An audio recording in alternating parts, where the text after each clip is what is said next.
Non mais vous rigolez ou quoi? Comment ça, qui je suis?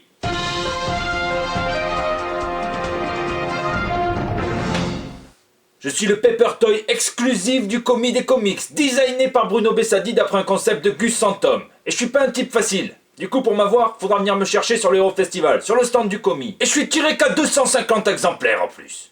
Bon, je vais laisser l'autre con présenter son JT, mais je vais me taper un petit kiff juste avant. Aujourd'hui, c'est pas un JT comics. Non. Aujourd'hui, c'est un bol de cornflakes, parce que c'est plein d'infos qui croustillent. C'est croustillant. Donc un bol de cornflakes, mais sans lait. Parce qu'avec le lait, ça ramollit. Donc sans plus attendre, c'est les news de la semaine. Ah bah merci. Bon, moi je voulais vous parler de la news qui a agité la semaine, le probable rachat de la Fox par Marvel. Mais au final, en fait, je vais vous la faire en gros, ce sont des rumeurs. Et aux dernières nouvelles, eh bien, les négociations étaient soit au point mort, soit carrément mortes pour d'autres, donc on verra. Je voulais aussi vous parler du coup de tonnerre sur l'humour, parce que j'ai vu Thor, mais bon ça, on en reparle après. Mais au final, la news qui frappe sans crier gare, comme le pot de géranium de la vieille du 4ème qui te tombe sur la gueule pendant que tu marches sur ton parking, la news, coup de tonnerre qui te choque comme un taser pendant un contrôle d'identité, eh bien c'est le passage de Brian Michael Bendis de Marvel chez DC Comics en exclusivité en plus.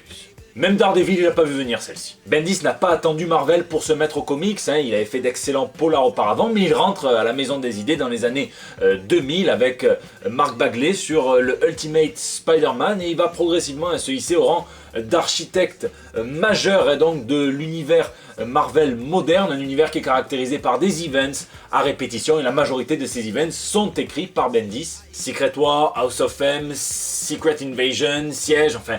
tout cela, pour n'en citer que quelques-uns, il a relancé les Vengeurs en commençant par Disassembled et puis les New Avengers. Il a créé des personnages comme Miles Morales, comme Jessica Jones. Mais la vraie question derrière ce deal qui m'excite, mais que je crains quand même un tout petit peu, la vraie question c'est pourquoi Bendis ? Pourquoi partir alors que Marvel est au tout début d'un relaunch un petit peu camouflé, un relaunch par relaunch, un reboot par reboot, qui est destiné à combattre les ventes qui chutent de manière dangereuse, sans voir le mal partout, sans voir le clash, le drama. Eh bien, est-ce qu'il a été débarqué gentiment par Marvel, qui a signifié à plusieurs reprises qu'ils en avaient marre des events à répétition et qui pensaient que c'est ce qui les avait un petit peu minés? Ou bien est-ce qu'il est parti pour des différences créatives? J'ai toujours dit qu'il avait eu le mérite de ne jamais oublier les 4 Fantastiques, qui citaient dès qu'il le pouvait, aussi bien sur Jessica Jones que beaucoup plus concrètement dans son Invincible Iron Man. Le temps nous le dira, mais le timing et la soudaineté de cette annonce me font réfléchir. Pour l'instant, il reste annoncé au moins jusqu'en janvier sur les titres Defenders, Spider-Man, Jessica Jones et The Invincible Iron Man. On verra ce qu'il advienne de ces séries après, on verra même si il ira jusque là, puisque c'est un contrat d'exclusivité, ce qui veut dire qu'il n'a pas le droit d'écrire pour quelqu'un d'autre que pour DC. Du coup, est-ce qu'on va avoir droit à un Justice League, la séparation, pour enchaîner sur un The New Justice League? On verra. En tout cas, je vous laisse me dire ce que vous en pensez dans les commentaires.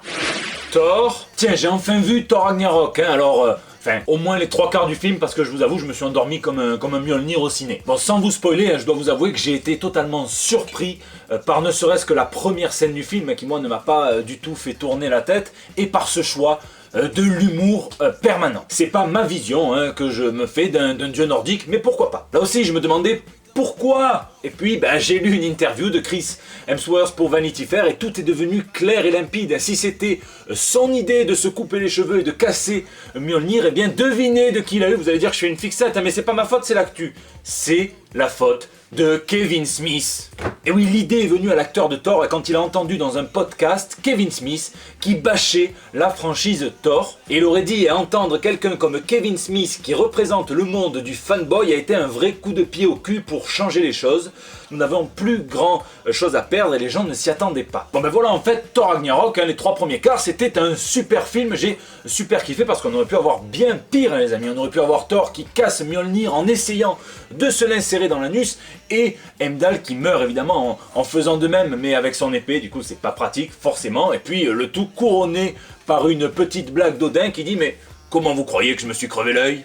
en clignant de l'autre œil, le pauvre. Ah ben oui les gars, si vous commencez à laisser Kevin Smith scénariser les films Marvel à distance sans que même lui ne le sache, ça va poser plusieurs problèmes. Déjà, payez-le type, ça sera quand même beaucoup plus réglo. Et puis deuxièmement, Payez-le comme Marvel fait actuellement pour Chris Claremont, payez-le pour ne surtout pas écrire. Eh oui. Ah, ils sont plus malins que vous chez DC et CW pour le coup, les amis. Bon, je réfléchissais à ça et puis d'un coup, un frisson m'a parcouru le sif. Non, le sif, rien à voir avec Thor, non, le sif, le sillon interfessier. Je me suis dit, est-ce que il ferait pareil avec le Punisher qui va sortir bientôt là. Et puis, Johnny Bertal m'a rassuré puisque j'ai lu que dans une interview il disait la dernière chose au monde dont Frank Castle ait quelque chose à foutre, c'est de faire rire quelqu'un. Merci, au moins comme ça c'est clair. Il parlait évidemment de la relation entre le Punisher et Micro, un Micro qui est un personnage qui peut vite se transformer en clown de cirque. Donc je vous laisse me dire ce que vous pensez de tout ça aussi dans les commentaires. King Millar. Mark Millar avait annoncé qu'il avait terminé donc la toute première série de comics originale depuis son deal avec Netflix. Il avait dit que ça serait avec le meilleur artiste comics du moment, il nous avait pas menti, c'est Olivier Coipel. Ça s'appelle The Magic Order, l'ordre magique, et ça raconte l'histoire d'une confrérie de magiciens qui vit secrètement parmi nous, très bien intégrés depuis des centaines d'années, et qui va devoir évidemment tout chambouler, révéler leur existence à cause d'un événement maléfique. Alors est-ce qu'on verra le comics avant la série? Est-ce que ça sera même adapté en série? Qui va imprimer et distribuer ce putain de comics? On verra bien. En tout cas, Mark Millar ne chôme pas. Il travaillerait déjà sur une nouvelle série. Et il y a des rumeurs qui courent comme quoi ce serait Mark Hamill qui lui écrirait un comics. C'est un comics donc sur une licence du Millar World qui existait déjà et qui a été verrouillée par le deal avec Netflix. Donc ni Kingsman ni Kick-Ass. Et là aussi évidemment, je vous laisse me spéculer, mais pas trop fort, dans les commentaires. Exclu eBay. Tiens, un petit peu se fracasser la rétine, puisque eBay propose pour la 3e fois de son existence une variante cover en partenariat donc avec des boutiques, mais des variantes cover exclusivement réservées à la vente sur eBay. Alors, les 2 premières fois, c'était en partenariat avec le site mycomicshop.com, et c'était une variante cover pour Peter Parker The Spectacular Spider-Man numéro 1, c'était une cover par John Cassaday, c'est pas de la merde quand même. La 2e fois c'était sur Marvel Legacy, le tome 1, ça se focalisait sur Hulk et c'était Mike McKone. Et cette fois c'est le magasin Jesse James Comics qui propose une couverture exclusive de Star Wars numéro 38, donc vous voyez, Han Solo donc par Rod Reiss. Pas de la merde non plus. Pilule rouge ou pilule bleue? Non, je parle évidemment ni de ta soirée de samedi soir, ni du réveil que met ta copine tous les jours à 18h18 pour lui rappeler quelque chose. Je parle évidemment d'une news bien mystérieuse qui a été lâchée par Morpheus, Lawrence Fishburne, et oui je dis Burn. Il a dit qu'il travaillerait sur un projet secret qu'il développerait pour Marvel, et je ne parle pas du rôle de Bill Foster dans le prochain Ant-Man. Non, apparemment ça mènerait sur quelque chose d'autre, puisqu'il nous dit je développe quelque chose pour Marvel dont je ne peux pas parler. Je suis allé leur proposer quelque chose qui ne pouvait pas marcher pour des raisons juridiques, probablement de droit, c'était mort, mais ils sont revenus vers moi avec le rôle pour Ant-Man, et puis ils m'ont demandé et ça, qu'est-ce que tu en dis? Et j'ai dit, ah ça? Ouais. Un comics, un film, un court-métrage, et puisqu'on sait que Marvel veut ramener ses one-shots à la vie, on verra bien, mais il me tarde de voir. Bang bang. Suite à la fusillade de Las Vegas, qui reste à ce jour la fusillade la plus meurtrière de l'histoire des États-Unis, Image Comics annonce une anthologie, donc dans la manière de celle qui avait été faite après la fusillade d'Orlando, Love is Love, qui sera d'ailleurs édité en français tout bientôt chez Bliss Comics.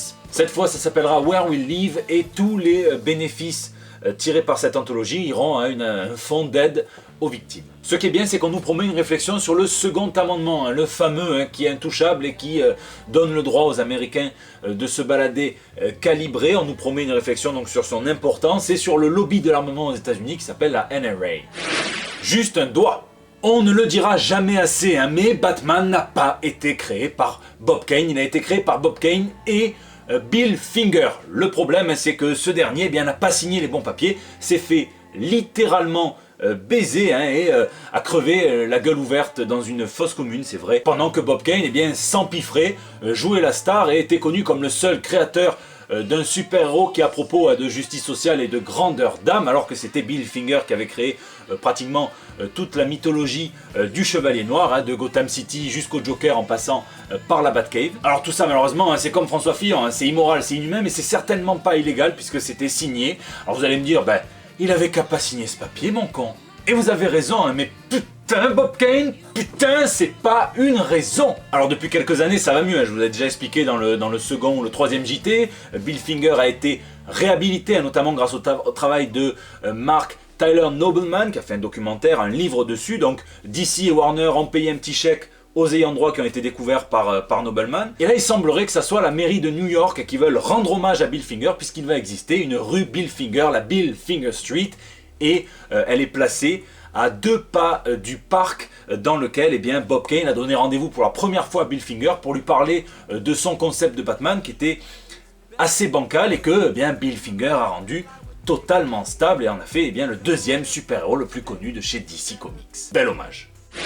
Hero Festival. Je vous donne rendez-vous ce week-end au Hero Festival, samedi 11 et dimanche 12 novembre, et donc c'est à Marseille, c'est au Parc Chano. Je serai invité sur le stand de l'éditeur Snorgle Comics, et je serai en très très bonne compagnie. Yann Vallani, qui est dessinateur, qui a dessiné Rock'n'Stone, c'est du franco-belge, mais ça va, on n'est pas raciste. Il y aura son scénariste également, Nicolas Jean, qui en plus lui est traducteur, le nouveau traducteur de la série de comics ElfQuest. Oui, c'est vieux, mais on n'est pas gérontophobe ici. Il y aura également Bruno Bessadi qui m'a designé, alors c'est pas le design final ça, on a réagencé le truc, mais qui m'a designé donc un paper toy que je pourrais imprint, que je pourrais vous remettre, que je pourrais vous signer et que Bruno pourra également vous signer avec plaisir, comme vous l'avez vu en début de JT. Et puis il y aura un Raphaël de la Torre qui nous vient directement du Brésil, qui est le dessinateur d'Animosity chez Aftershock Comics. Alors en matière de comics, on est gâté, le dimanche, il y a Glénat Comics qui ramène Joe Benitez à de Lady Mechanica, c'est pas de la merde. Il y aura également l'excellent éditeur Néo Félix qui sera avec Didier Axel, un artiste de chez eux. Et vous avez le French Geek Movement qui ramène Ludo Rodriguez, Stephen Segovia et Marco Faya. Pour ce qui est animation, j'animerai un quiz sur la grande scène parce qu'on ne se refuse rien. Donc le samedi à 16h, et j'ai demandé à ce qu'il y ait des lots pour tout le monde. Il y aura plusieurs participants, vous verrez. Et le dimanche, pour un live drawing que j'aurai le plaisir d'animer, on sera entre potes, puisqu'il y aura Bruno Bessadi, il y aura Yann Vallani, il y aura Raphaël de la Torre.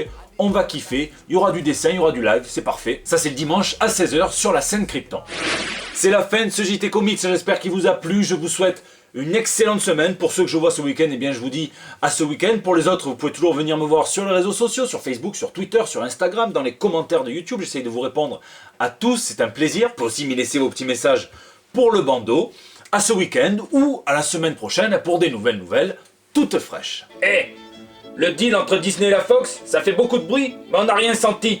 Vous savez comment on appelle ça? Un pet de fouf. Allez, je me taille.